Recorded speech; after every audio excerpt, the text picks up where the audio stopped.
Are you gambling with your family's safety because you think emergency preparedness is too expensive? Stop scrolling and listen up, because what I'm about to tell you could literally save your life someday.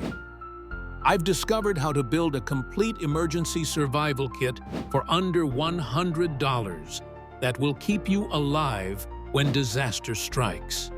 And today, I'm showing you exactly how to do it. I know what you're thinking. There's no way I can get everything I need for just $100.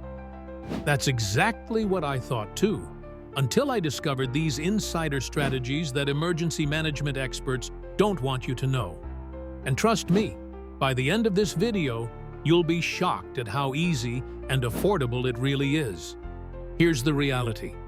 60% of Americans are completely unprepared for emergencies. And the number one reason people give? It costs too much.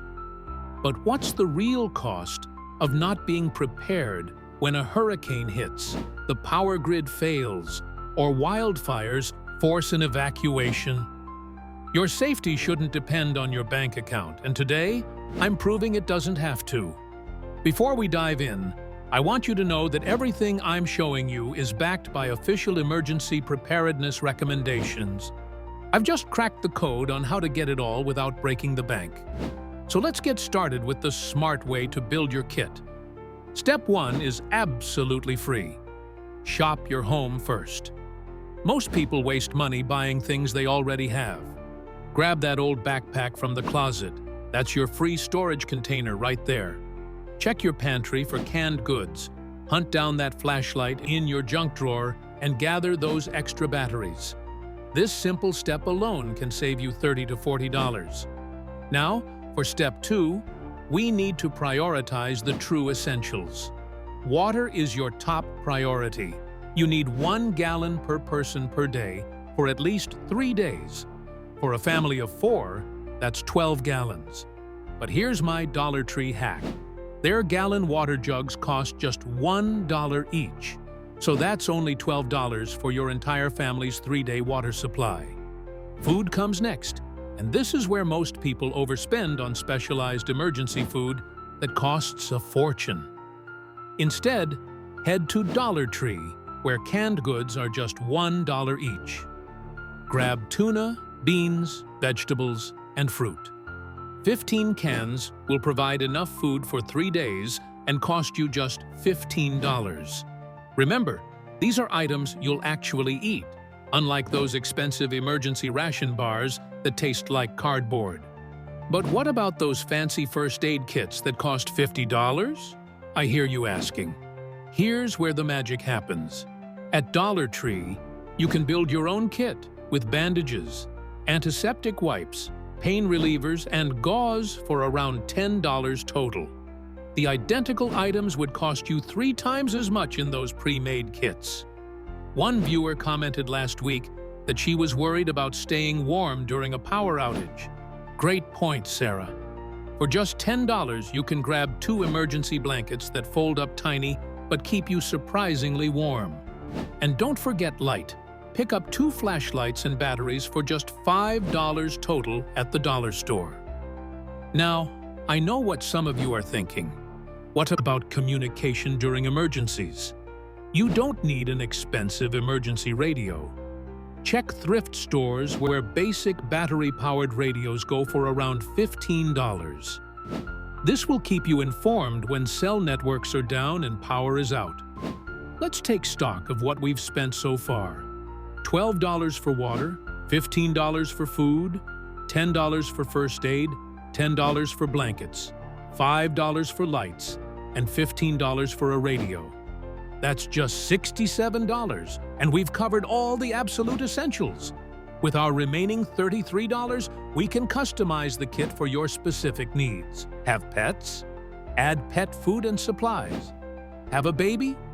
Grab diapers and formula. Medical needs? Set aside money for a week's worth of medications. The point is, you're not limited to a one-size-fits-all solution that emergency supply companies try to sell you for hundreds of dollars. But what if you can't afford $100 all at once? I totally get it. Start with just water and food, about $27. Next month, add first aid and lighting. Build your kit over time, focusing first on what will keep you alive in those critical first 72 hours after a disaster.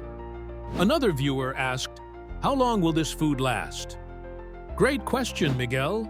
Most canned goods last 2 to 5 years, so your investment isn't going to waste. Just check dates annually and replace anything expiring. This isn't a buy it and forget it situation. It's a living resource you maintain. Let's address the elephant in the room. Some of you are thinking, "I'll just rely on government help if something happens." But FEMA and emergency services explicitly state they may not reach you for up to 72 hours after a disaster. Those 3 days are critical, and having your own supplies means you're not competing with desperate crowds at empty stores. I've personally used this exact system to build kits for my family, my elderly parents, and even helped neighbors create theirs. During the last major storm in our area, when power was out for 4 days, guess who was comfortable and who was panicking? That peace of mind is priceless, and it cost me less than a nice dinner out. Before I wrap up, I want to address the most common comment I get. But what if nothing ever happens? Isn't this a waste of money? Think about it this way. You probably spend $100 on streaming services every couple of months. Isn't your safety worth the same investment? Plus, in a true worst-case scenario, you can eat the food anyway before it expires. So there's literally zero waste. If you found this information helpful, do me a quick favor and hit that like button. It helps more people see this potentially life-saving information.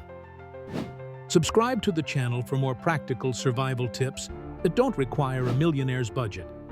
And drop a comment below telling me what emergency you're most concerned about in your area. I might cover specific preparations for that in my next video. Stay safe, stay prepared, and remember, emergency readiness isn't about fear. It's about freedom from worry. I'll see you in the next video.